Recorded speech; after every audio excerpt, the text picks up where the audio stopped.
So today we're here in Brighton, and Brighton's known for its beaches and its piers, but it's also the home of the Royal Pavilion Palace. Now this palace has now been opened as a museum to show the transformation from the palace to a hospital for the Indian Sikh soldiers. I'll be joining Kevin, who will be telling us more about how they cared for these soldiers and what the building was used for.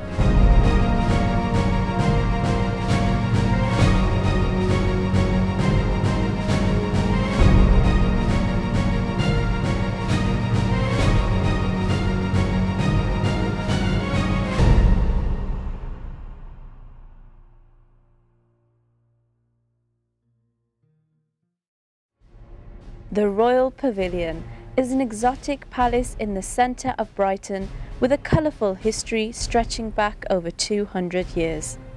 Built as a seaside pleasure palace for King George IV, it has also served as a civic building, a First World War hospital, and has become a true icon of Brighton. The historic palace mixes the visual style and elegance of India and China. He especially chose Chinese export furniture as well as objects and hand-painted Chinese wallpapers. At that time, the Marine Pavilion was a modest building in size, not suitable for the large social events and entertainment that George loved to host. Then, from 1914 to 1916, the Royal Pavilion was used for Indian soldiers who had been wounded on the battlefields of the Western Front. Medical facilities were urgently required, and it was felt that there were neither the facilities nor the expertise in France to help the casualties. It was then the Royal Pavilion was chosen as the site for a complex of military hospitals dedicated to the care of wounded and Sikh Indian soldiers.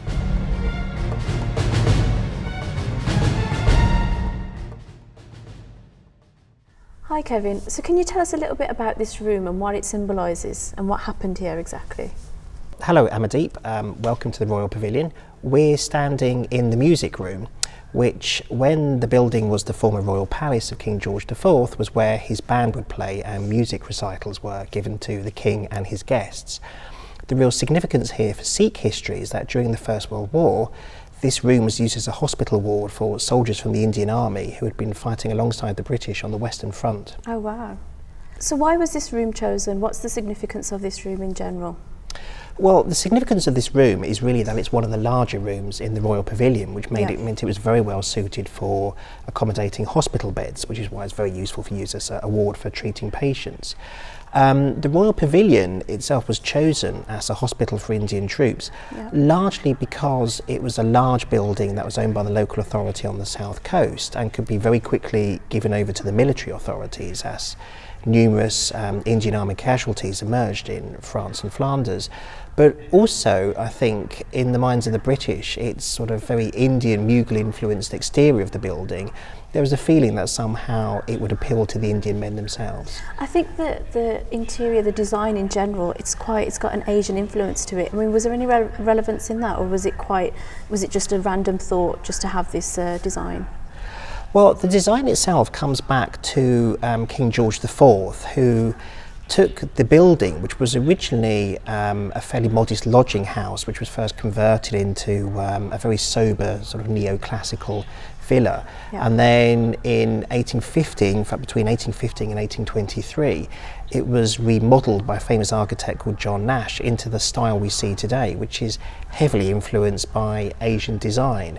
The exterior borrows from Mughal architecture and is very clearly Indian. The interior we can see is very Chinese, or it's more specifically a style known as chinoiserie, which is not particularly authentically Chinese, but very much a Western European idea of what China might be. And this is the element of the fantasy that very much comes into the pavilion as being a pleasure palace and a place to escape from the rigours of court life in London. And do the other rooms take a similar theme, or are they all different themes? No, the chinoiserie theme is evident throughout the pavilion. It's quite a contrast from the outside. But this room is probably the most intense expression of that. If we look at the very vivid reds and the kind of rather fierce dragons and serpents that we can see in the room. And if we go back to the Sikh soldiers themselves, was it only Sikh soldiers that this room was open to, that the whole pavilion was open to, or was it all soldiers? The whole pavilion was dedicated to soldiers from the Indian Army, and in fact it was a complex of 3 hospitals in Brighton which were given over for that purpose. Now the reason for that is that the hospital here opened on the 1st of December 1914, yes. And this is a time when the Indian Army is making up a sizable part of the British Expeditionary Force who were fighting on the Western Front at that time. I mean, estimates vary, but it seems to be somewhere between about a quarter and a third of those British troops fighting were actually Indian Army troops. Yes. And at a time when India itself was under threat with the entry of the Turkish Ottoman Empire into the war and the Germans making lots of claims to be defender of Islam and the fear of uprisings in India, the British want to make extra sure that those Indian men are treated very well, not just in terms of their medical needs, but also their cultural and religious needs. And this was felt that something that couldn't be achieved with a hospital in France, that it needed a dedicated complex where those men could be tended to. So the original hospital base was in France. What was the reason for bringing that to Britain and in Brighton particularly? Well, any soldier who was wounded on the Western Front would pass through a series of small dressing or clearing stations for initial treatment. Yeah. And the idea was that only those men sufficiently sick or wounded would actually be sent to a hospital for longer recovery times. There was never really an actual permanent hospital base in France for the Indian soldiers. Originally, a number of hospital ships were used, moored off Southampton. Yeah. But they clearly weren't adequate for the numbers that were arriving, having been wounded on the Western Front. And the decision really to use Britain for that purpose was largely so the British authorities felt they could actually treat them. Now, Brighton was a very ideal location because it was quite accessible by train from Southampton. Most of the men would have been passed through to Boulogne and then passed over by a ship. So it was a direct train line, and also Brighton was the largest town on the south coast. And in fact, when the military authorities first came here, they originally wanted to use hotels for the purpose of converting them to hospitals, and Brighton had an awful lot of hotels. And it's more by the generosity of the local council at the time that the pavilion was given over as one of 3 buildings in Brighton for that purpose. So after the reign of King George and up to the start of the war and sort of when the hospital formed, what was this building used as? What was it known for? Well, the building was used in a variety of ways. After George IV died in 1830, his brother William IV used it and enjoyed it as a palace. And Queen Victoria, who came to the throne in 1837, visited here several times but never felt entirely comfortable with it, and particularly as she had a young family around her, she felt very exposed because the pavilion is right in the centre of Brighton, and she's known in her correspondence to complain about the way local people treated her, being far too close to her. Yeah. And it was also a time when the royal family was trying to sort of rebrand itself away from the sort of decadence of her wicked Hanoverian uncles to be in a much more modest form of royal family, almost like an elevated middle-class family. So Queen Victoria made her last visit here in 1845, and the building was eventually sold to the people of Brighton in 1850. And some of the proceeds of the sale went to fund the construction of Osborne House, her replacement getaway residence on the Isle of Wight. When the building was bought by the town of Brighton, the local people, initially it was just a shell of the building. All the furnishings had been taken away, and for a long time it had no very clear and necessary purpose. Some of the furnishings were gradually borrowed again from the royal family, many of which were still in the original crates in which they'd been shipped out of the pavilion. But it was really used for a variety of purposes, none of which were very clear or necessary. So it was often used for civic events. The mayor would host balls here. You'd even have things like dog shows and hairdressing competitions. The first version of Brighton Museum was set up here in 1861. The Freemasons had a suite of rooms upstairs. The mayor had his office here. Oh, wow. But it was never anything very important or necessary. So actually when the military authorities came in November 1914 and said they had needed accommodation for large numbers of Indian hospitals, it was a very obvious and it was a very easy building for the local authorities to give up for that purpose. Is it clear who made the decision to help the Indian Sikh soldiers and to turn this building into a hospital? Well, yes, the man who was commissioned to set up these Indian hospitals was a man named Sir Walter Lawrence, who was a former civil servant of the Raj. He'd previously been a private secretary to Lord Curzon, the very famous viceroy. and also personally knew Lord Kitchener from Kitchener's time as Commander-in-Chief of the Indian Army. Yeah. So when the need for these hospitals was recognised, Kitchener personally appointed Sir Walter Lawrence to take up that role, and Lawrence, as a man who is considered to know India very well, and most importantly the political tensions in India, within 2 days came to Brighton to set up this specialised complex of hospitals. Locally, the figure who seems to have been key in offering up the pavilion for that purpose was the mayor of the time, John Otter.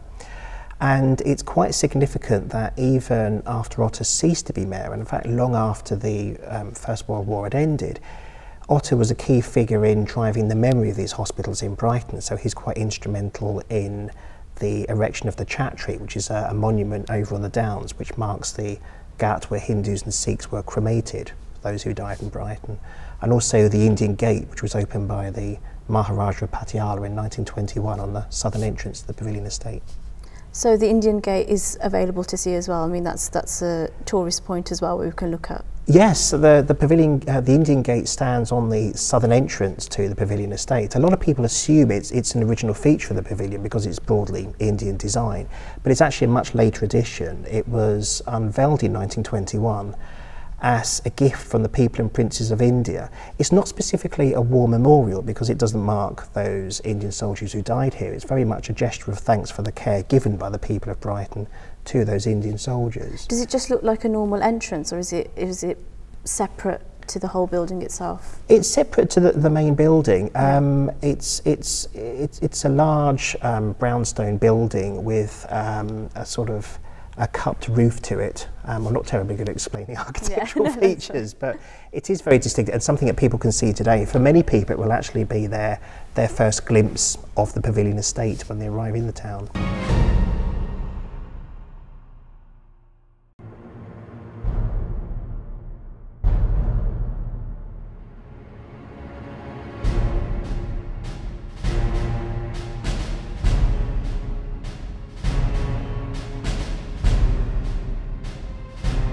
So we're here in the gallery that displays many photos and images of the environment of the hospital at the time. So it also displays many artefacts that were used by the nurses and the hospital staff.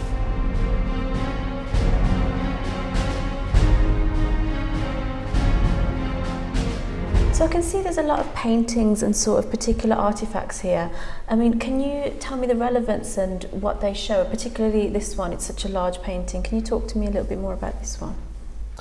Well, the items you can see in here are some of the few surviving objects that have come from the time of the Indian hospital here. Very little actually survived in terms of material evidence of the hospital, sadly. We have plenty of photographs. But even though we know there were things like milk churns marked in Hindi and Urdu for the soldiers here, most of them were everyday items that were just reused and haven't survived. This painting that we're looking at is quite a remarkable piece of pictorial evidence of the hospital, because although we have plenty of photographs, obviously they're all black and white, and what this gives is some sense of the colour of the Indian hospital. Partly, of course, the colour of the individual rooms themselves, and this shows the music room in the Royal Pavilion, but also the men themselves. We can see the hospital blues, but also the variety of turbans that the men themselves were wearing. This painting is an oil painting by a local artist called Charles Burley, and he actually painted 3 paintings of the Indian hospital, 2 of which we have in our collection.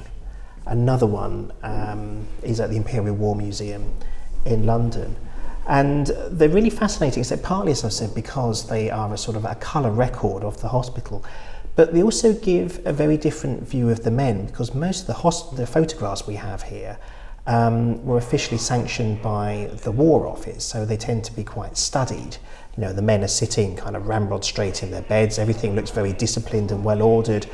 But this particular view is actually quite intimate. You know, you can see the men here playing cards, other men resting. It's a much more familiar view of the scene than we actually see in many of the photographs. Would he have painted this at the time, or is this his own sort of version of what it would have looked like? Burley certainly had access to the hospital. I think through, I believe it's the Brighton Society of Arts, he knew Henry Roberts, who was the director of the library and the museum at that time, and Roberts was quite involved in the production of several guidebooks that were made to the Indian hospital, all of which talk about the pavilion's history, because the British authorities were quite keen to play up the building's royal associations to the Indian patients here. So Burghley certainly would have had access to the hospital itself. It's quite likely that he made sketches and painted them back in his studio. But yes, no, I do believe these are real shots of the hospital as it worked. Would there have been any sort of barriers in terms of language barriers or understanding and communicating between the doctors and the nurses and the patients themselves, the soldiers? Well, most of the medical staff who operated here were either retired members of the Indian Medical Service, so these were men who had spent their professional lives in India and would have known something of some Indian languages, particularly Urdu, which was the sort of lingua franca of the Indian Army. Other doctors were employed from Indian medical students who were studying in Britain, and of course they themselves would have understood Hindi or Urdu, the two most common languages. So some of the doctors would have been Indian themselves? There were a few. We can see that in some of the photographs. We can see Indian doctors here. They tended to be the younger men because they were students, and even though, like many educated Indians, they tended to have nationalist sympathies, they were still quite prepared to work with the British in terms of caring for their fellow Indians at their time of need. Well, the reason the Indian men were so well cared for in the hospitals here was because the British were in a position at the end of 1914 when they absolutely depended on the loyalty of India to Britain during the First World War. Partly that's because Britain is heavily reliant on Indian troops to support its military efforts on the Western Front. It's also because India is in a position of great vulnerability. The Turkish Ottoman Empire entered the First World War on the side of the Germans just a few weeks before the hospital was set up, and this was a case where a Muslim power was dividing the loyalty of many Muslims in India. We know also that the Germans were making heavy inroads and wanting to, gain control, or at least to kind of pretend they would help liberate India from the British. The Suez Canal, Britain's main point of access to India, was under threat from the Turks. And Britain really needs Indian loyalty. So the hospitals here, I think, are partly to show the benevolence of the British Empire. It's to show that this is an empire that does not simply exploit the men who are fighting for the king, but that they really understand their religious and cultural needs. And essentially, I mean, what happens here is to some extent a propaganda exercise, but it's also true that the letters from many of the men shows that they actually were genuinely well cared for. But don't you think they went sort of above and beyond what they needed to do? Because, I mean, I was reading about a letter from Ishar Singh, and he wrote that he had just regained consciousness, and that he sent a letter back just saying he was in a life of luxury. I mean, they adhered to every need that he had.